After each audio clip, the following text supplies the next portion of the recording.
Hey guys, NV here, and in this video, we won't be doing tutorials. Instead, I'm going to share with you the equipment I use to create my tutorials. Since this is my 50th video, I would like to share with you the equipment I use, such as the recorder, the editor, my mic, and hardware and stuff that I use to do my videos. So what I'm going to do is start with the recorder. Right here is OBS, and as you can tell, I'm actually recording right now. Now, I'm not going to stop the recorder, obviously, but this is the video you're currently watching is through OBS. If I go to Help and About, right here, OBS Studios, the version 24.0.3, this is the latest version. And what I like about OBS, it's completely free. You can download it and start using it right away. And the editor I use is TechSmith, Camtasia Studios. This is obviously their editor. And if I go to Help and About here, this is the latest version, okay? And highly recommend it. I've used Camtasia products for years, and they are super reliable. And for lightweight editing, as far as it goes, it has been phenomenal. This is what I use to prep and prepare my videos for YouTube. If you would like, I can play the sample of the most recent video that I've uploaded. I believe this is the most recent. So here we go.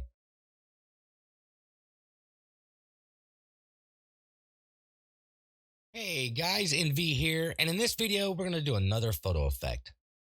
So as you can tell, I'm not going to go through a full product review or watch this video. I just wanted to show you how it plays, and its functionality is super friendly, and I'm not getting paid for this or anything. I'm just showing you my own personal stuff that I use, okay?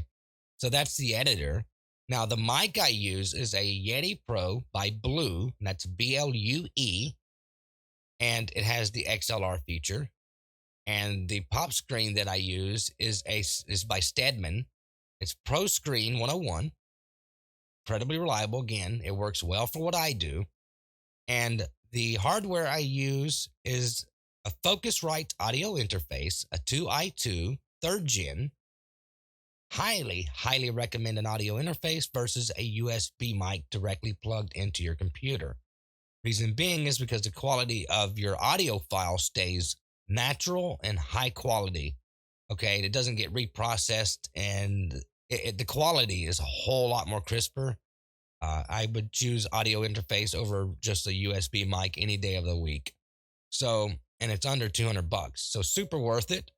And that's pretty much the equipment I use. I do have, again, Adobe Creative Cloud here, the app manager.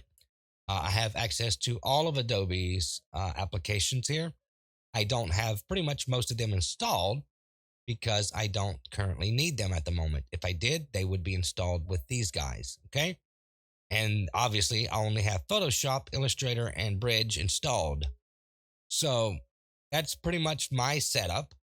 And that's all the stuff that I use, just in case you may be wondering, and maybe you want to do your own recording and start your own studio. And I will have the links below this video to all of the stuff that I have. That way you can check them out.